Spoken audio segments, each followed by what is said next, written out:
I don't know how many times it's taken me to do this video. This is take 4. Because on one of them, I've got the Where Eagles Dare music, which is absolutely superb. But I'm thinking I'm going to get a strike. Do you know what I mean? So, people that make YouTube videos, if you put something on that is not untoward, but if you use copyright material, music, pictures, da-da-da, you get a strike or you get a copyright warning. So first 2 I did, I put a little bit of music on.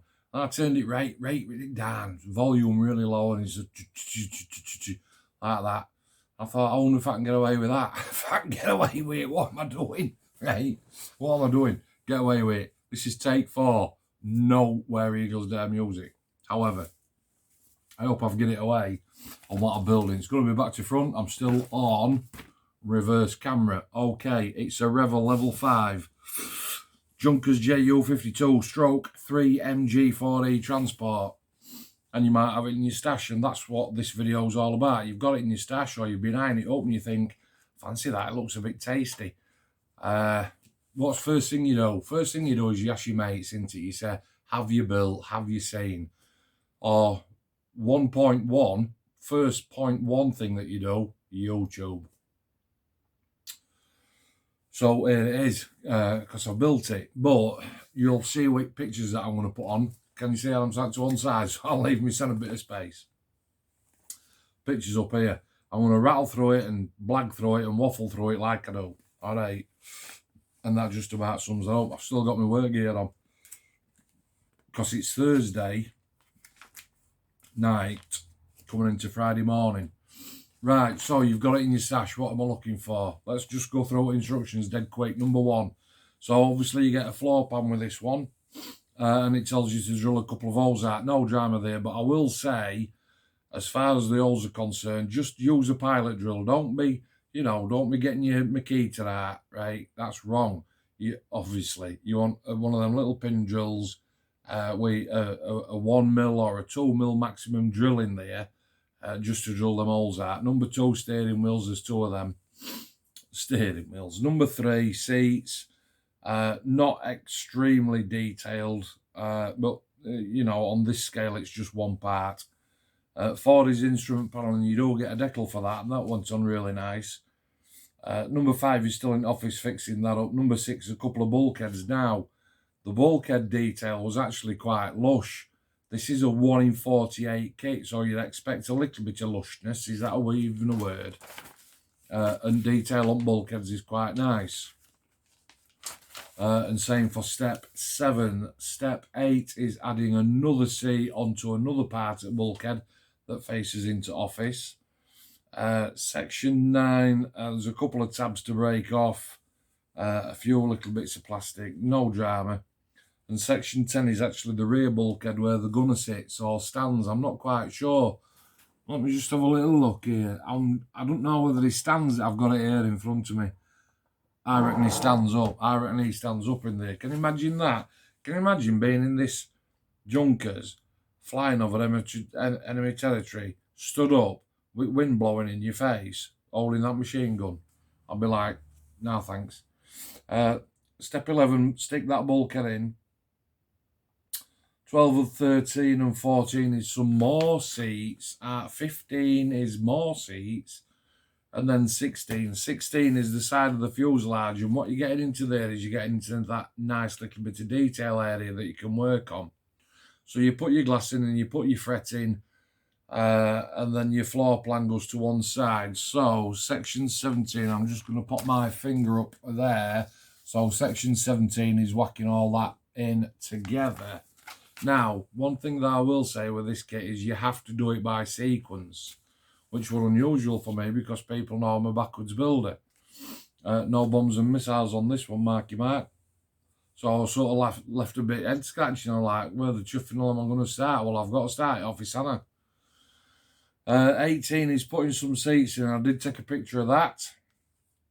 I do distinctively remember. 19 is putting a little bit of a crew ladder on inside, and 20 is doing the same as section 17, but on driver's side. Driver's side. on the other port side. 21.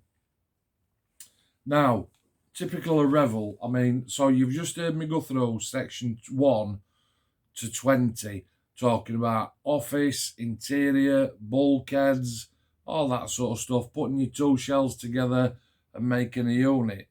And then, lo and behold, Revell, I don't know who sits and does these diagrams, but step 21, top corner, don't forget to paint your tyre. You know what I mean? 22 is putting it other side on. 23 is more seats. Now you have to put them in front top. You don't have to actually. I think you can just get away with that. 24, little bit of a rudder attachment. 25 is drilling more holes because obviously with this size kit, it's a shell within a shell. It will like the Osprey that I did. It will like the Hercules that I did. There's an inner shell and then there's an outer shell that goes around it. And section 25 is the outer shell. It's actually the belly pan. And you'll see what I mean, because 26 is actually fitting it. Where's my chuffing head gone? Section 26 is actually sticking that onto there. 27, tiny little attachment on front. Nah. 28 is ceiling lights and struts and braces, definitely. And again, you know, it depends on how much you want to detail a kit like this, because on interior, it's off fly. On interior, you can't see it. Even though it's a 1 in 48, you can't see one. You can detail inside there literally to death. As soon as you stick them halves on, floor and ceiling, what can you see? Well, no, but I did detail it. 30 is more struts and braces on the ceiling, and 31, I will offer that up again just so that you can sort of keep up with me. 31 is sticking it on. Now, that sounds simple enough. Now, you've got two runs for the side of your fuselage that have come up, and obviously your ceiling sits on top, and you've got to find that balance. You've either got to splay it out or pinch it in. That ceiling, it wants to sit like this. Okay, so you've got to make sure that that curvature on that is correct. Because if you don't, 10 minutes later, it's hello, Mr. Filler. Like you do. All right, so ceiling on. 32, then you can put your wings together. No ejector pin marks, no flash. Quite a nice fit, actually. Same for 33, which is other side. 34 elevators at the back, again, no drama. There's drama to come. 35, other side. 36, sticking your wings on. Now, I keep doing that, don't I? Now, wings on. So you've got a solid fuselage section. You've put your windows in from the inside. You've still got to mask them off from outside. And then you come to put your wings on. But I was kind of hoping that the fit would be, do I need to put the wings on now? Or can I sort of paint that and then paint the wings, do them a separate attachment, then add them on? And you know what? I probably spent 2 days, 3 days, kept coming in, dry fitting it, pinching it to put a bit of force, and sort of like, but the problem is that the angle of the wing, which is slightly up, I think they call it the dihedral, I'm not entirely sure, the angle of attack on the wings, it's sort of like you've got to have, you're going to get a gap. You did on this kit anyway. There's either if you imagine that your sort of wings are not quite like that, if you want to push them in and make them really tight fit, there's a gap underneath, because where it sits like that, I'm trying to angle my hand correctly, when it sits like that, there's a gap here underneath, and then sort of like when you lower it down, obviously that closes the gap underneath, but it opens the gap up on top. So you've got to find that balance. Okay. So in the end, what did I do? Did I fit them on and then paint it? Did I paint it? No, I fit them on. Okay, fit them on. 37 is locating your stabilizers at the back. 38 just a pin. 39 more tyres. And now outer sequence number 1, 40. So outer sequence, no, sorry, number 2, because tyre what first outer sequence, wasn't it? So second outer sequence is stage 40 and 41, which is telling you to put your undercarriage on. And again, I've said it a million times. Well, actually, I think I've made 109 videos, so I've said it 109 times. Stuff like that, it can wait. Hang on. I need a brew. Charlie's just maybe that. It can wait, can't it? Because at the end of the day, it's going to get banged and knocked and da-di-da-di-da. You haven't even put a bit of primer on it yet. You know, so forget putting that on. And 42 and 43 sticking your wheels on. But 44 is where it starts to get a little bit tasty because you're onto engines now. There's a left and a right. So section 44 is the left side and section 45 is the right side. And I will offer it up even though it'll be sort of back to front. Let me just rest my elbows on my table. So you can see that you've got your fronts. One is the front and one is the back. And it is showing you some quite, you know, good pointers here on what is front and back. But the problem is that they're not actually that good. So when you start to come, when I build engines on a twin engine, 3-engine aircraft like this, what I've got is in front of me on the bench. I will cut the parts off so that I know which is which. Clean my bench off completely. That's that side. That's the other side. I've cut all my parts off. I've put them into the right location so that you can, you glue that onto that, you glue that onto that. Couple of minutes, let it dry. Then it's your next parts that go on, let it dry. Then it's switching it over and putting something on, etc., etc. Because if you don't, you can get easily lost. Okay. And 46 right through until 52 is all about engines. Gluing bits of plastic together is gluing bits of plastic together, right? But you've got to be able to obviously follow some kind of instruction. Otherwise, you're just sort of making it up, aren't you? So 44 right down to 52, full page, and it's all engine work. Detail. I don't usually build this kind of engine, do I? I'm usually a fast jet builder, so I suppose it were all right, actually. Yeah, it were quite tidy. Detail were there. I didn't pin wash it. I didn't see point in that. But the actual, I think it's radial, excuse me, black based, obviously, and then dry brush with some Vallejo gunmetal, highlighted in certain areas with some Vallejo chrome, because that's quite a thicker pigment paint. And when you're dry brushing with that, the majority of my dry brushing on your metallic paints is done with Vallejo. And I'm looking over there because that's where it is. For a simple reason being, for a dry brush, you do need quite a thick pigment paint because end of the day, you're dipping it in and then you're wiping most of it off. But because it's a thicker, heavier pigment, it stays in the bristles a little bit longer, if that makes sense.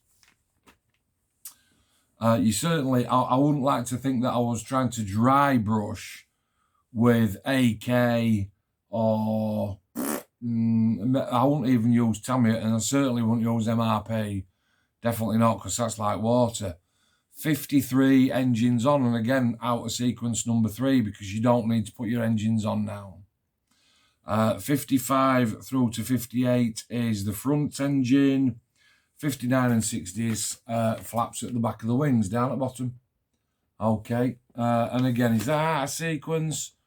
No, but the locating points on those flaps, they are very, very brittle. And if you're not careful, ping, ping, ping, you know what's going to happen to them. So it is kind of out of sequence. Once you've actually built the bird, then you can put them on. But you know as well as I do, it's not the actual build process, because if you're a bit like me, you know, sort of like 85% of the build you're literally throwing this about, aren't you? Just like, yeah, get it on, get it on, get it on. Delicately, of course. You know, I'm not a glow monster. But you are literally throwing it around your bench. And then it gets to a point in the instructions, Fly, it gets to a point in instructions and it's like all of a sudden you go from throwing it around to, oh, be careful. Oh, be careful. You know what I mean? You'll know what it's like. I'm smiling. Look, 61 little bits, 62 attachments, 63 little attachments. And again, you can leave them off. You don't need to even worry about them at minute. Let's get some paint on the beast first. 64 is door, 65 and 66 cannons. Now, as it happens, I did actually have, when I looked at the cannon for the back, I didn't want the one at the front, and I'll get to that in a minute. Remind me. I put the cannon on at the back, but the actual cannon itself, which don't forget is literally only that long, because I'd got a brass photo etch barrel, I did cut that off, and then I had to put 3 lenses on to drill the, I think it were a 0.2mm hole to actually locate that brass barrel in. However, worth it. Okay.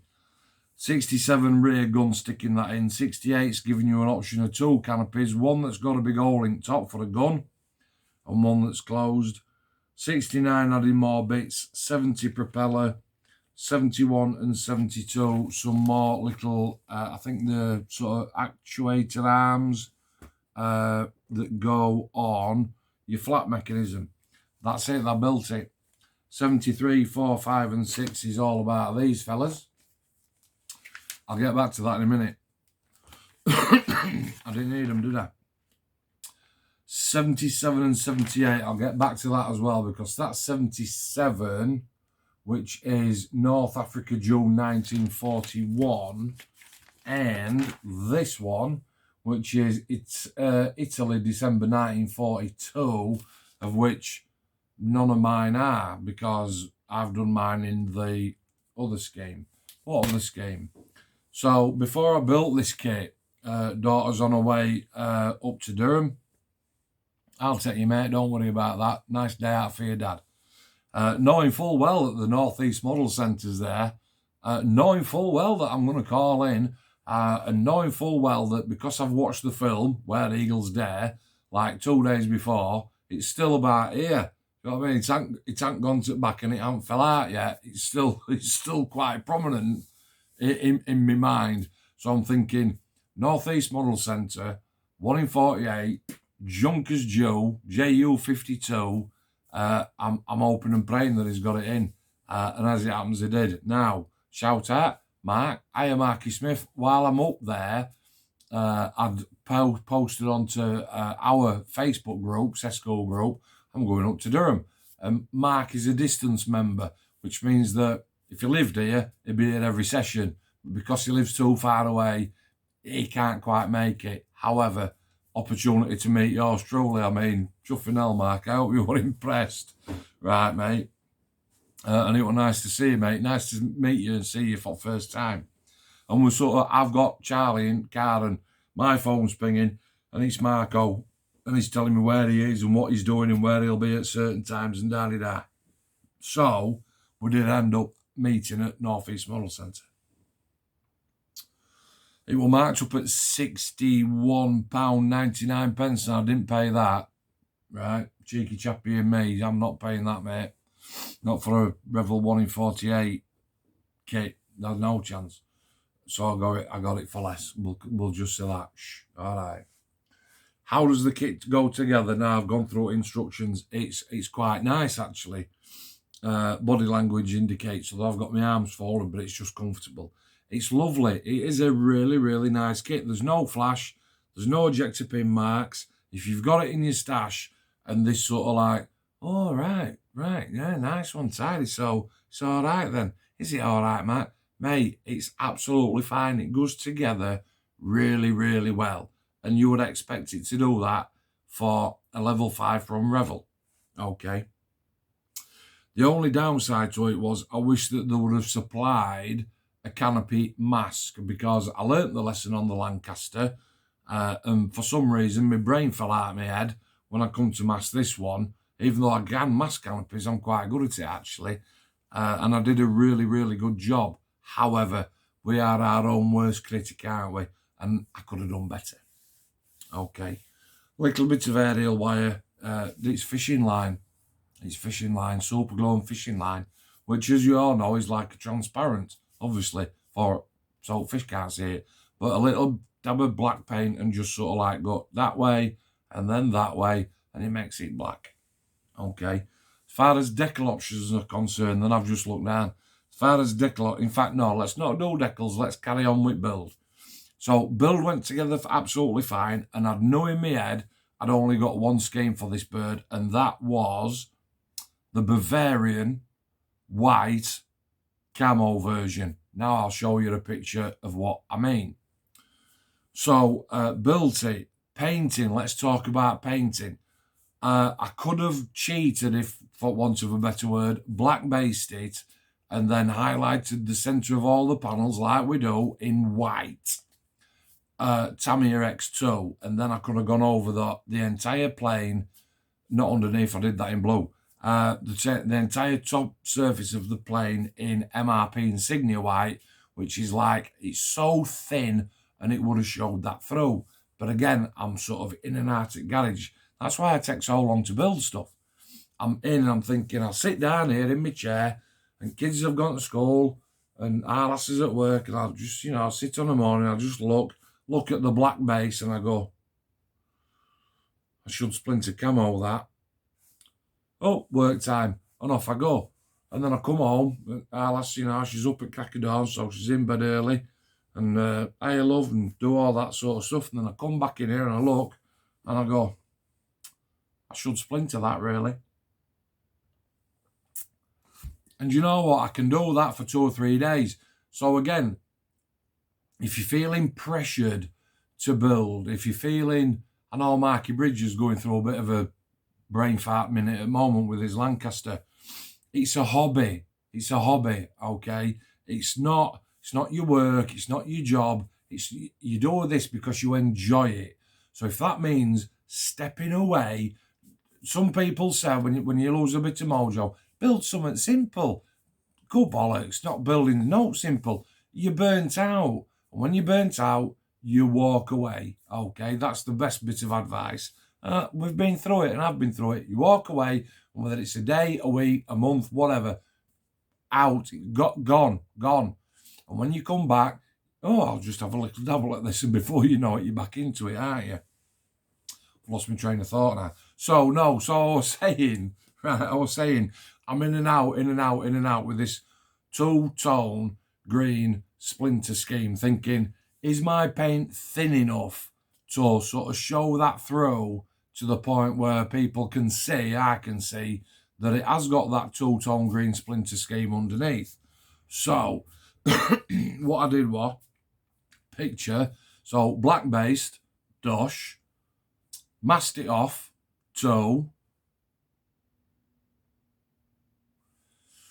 dark green, 3, I'm just trying to remember now, took the masking tape off, and I run the harder with the 0.15 needle in it, so I didn't need to mask back off for the second colour green, because with that 0.15 needle, literally, you can paint, well, I mean, I've said it to other people in the past, I can paint seatbelts on a 1 in 48 fast jet. Seatbelts on a 1 in 48 fast jet with that airbrush. It's that precise. So I did second colour freehand and it was absolutely mint.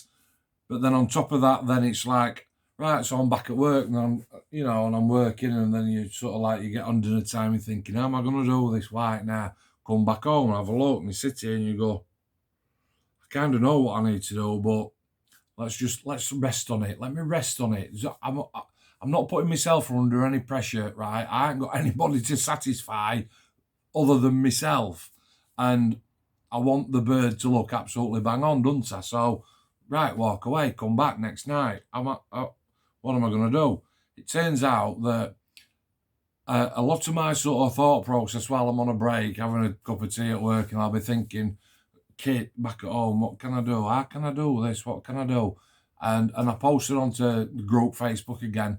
Has anybody got any of those Uchi Van Rosten sort of mask stencil things where you paint through them? And again, Bridget, salute you, sir.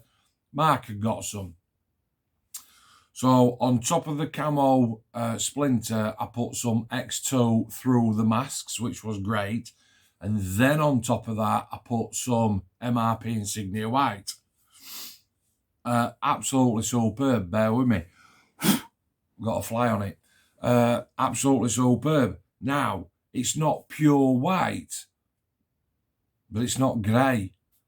It's kind of like, I suppose, I'm laughing. The only way that I can explain it really is it's two-tone splinter green with white splotches on it, although they were, you know, properly done, with white over the top.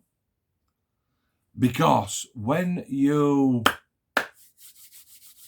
look at this bird in certain light, it's all a ribbed surface. The fuselage is ribbed, the wings are ribbed, the back end is ribbed. It's all ribbed. Blah, blah, blah, blah. It's ribbed. It's like corrugated iron.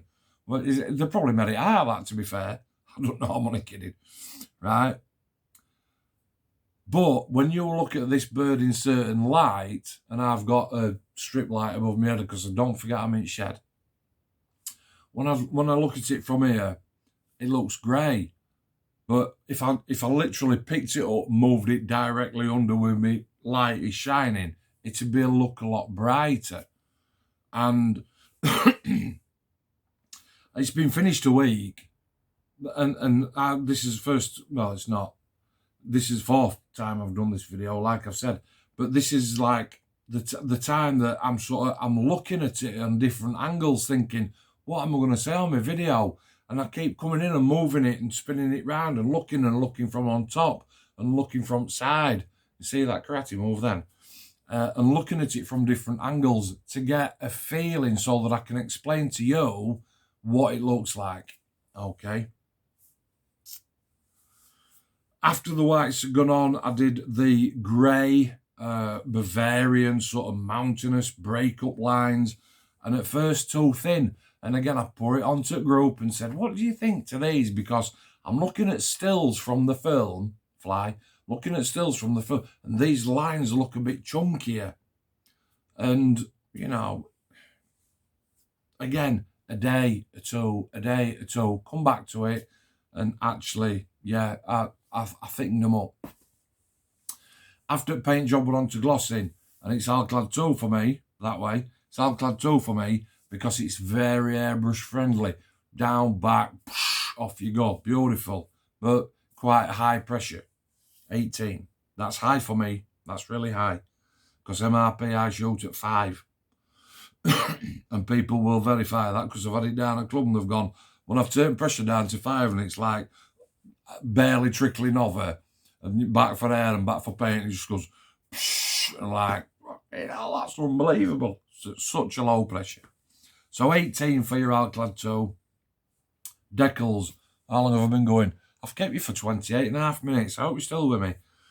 Decals. When we decal aircraft, we say you put a gloss finish down so that that decal has got the opportunity to move under the set, the blue one from your solid set.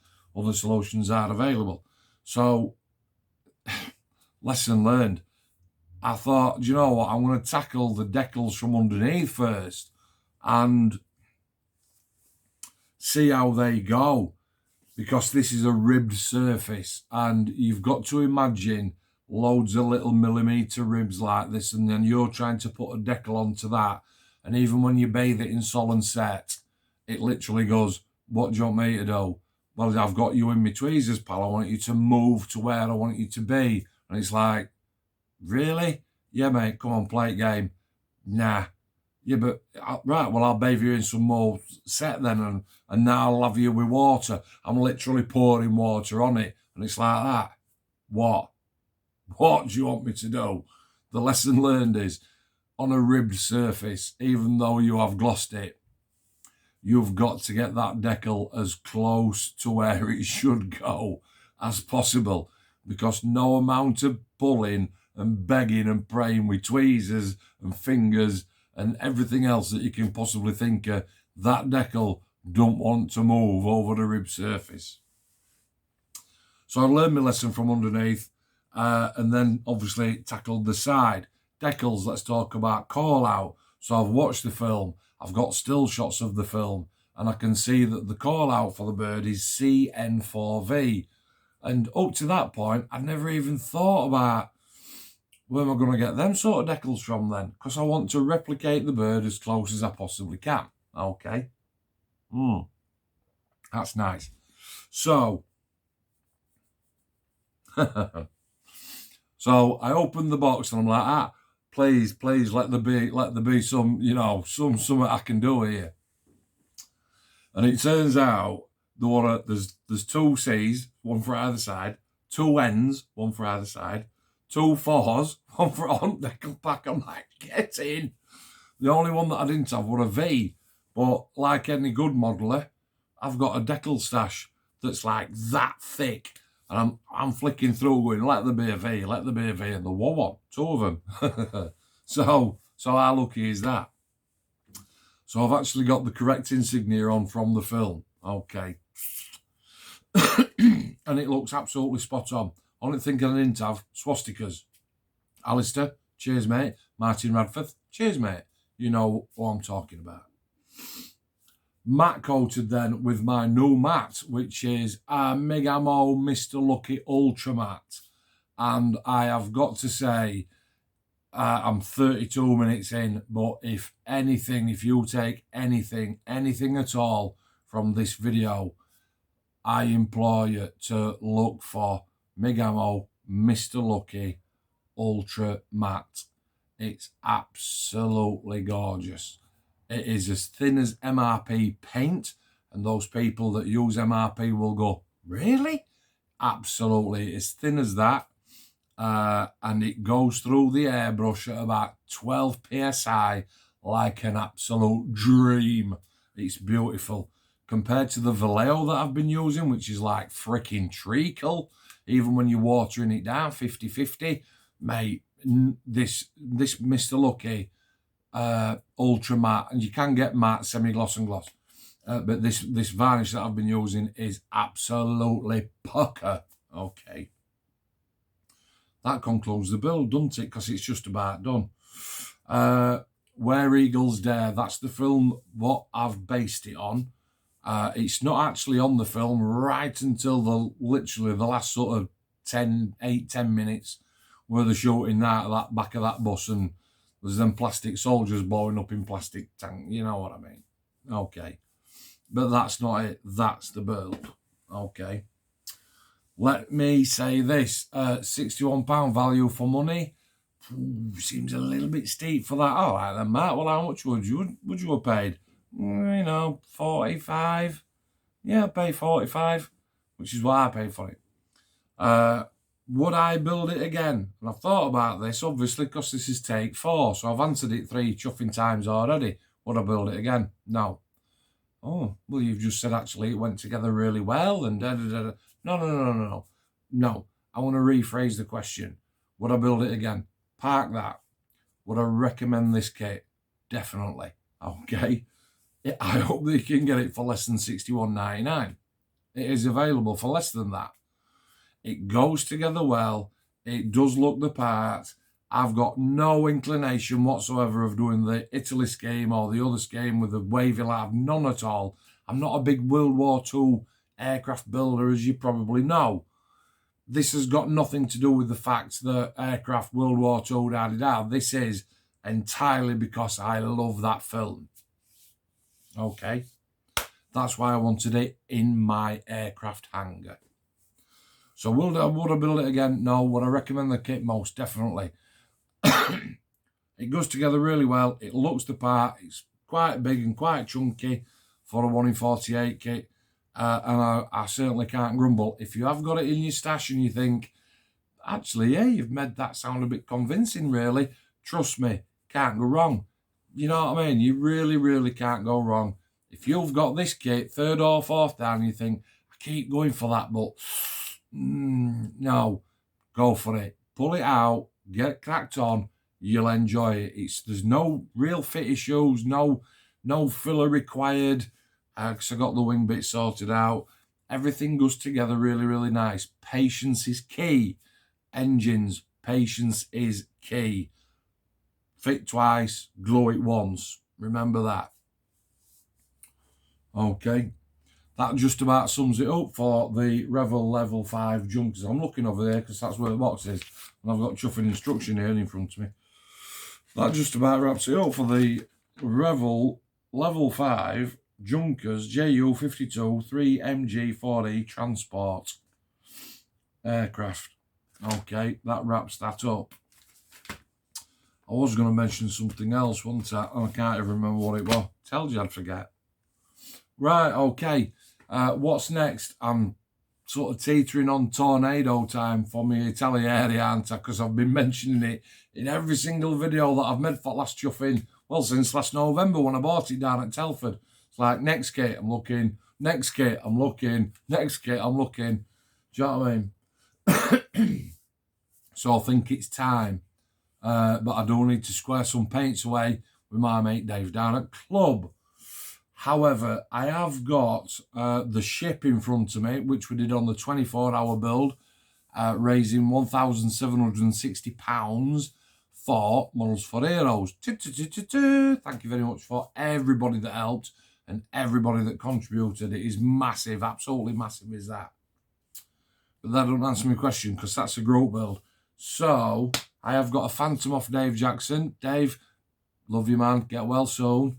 But I'm not ready for Phantom yet because I've just built, it's up there. I've just finished that F4F and he's given me an F4F. All right. So I'm not ready for another F4F yet. It's not a Tornado. And I have got a couple of F-15 Strike Eagles, which the Revell ones, the ones with all the bombs on, and I have built that before once. But when I very first started back into modelling about 7 years ago, I think I did it after I've been doing it for maybe a year and a half, 2 years, and it was a paintbrush and it looked naff. So I'm ready. I'm ready for another Eagle. Okay.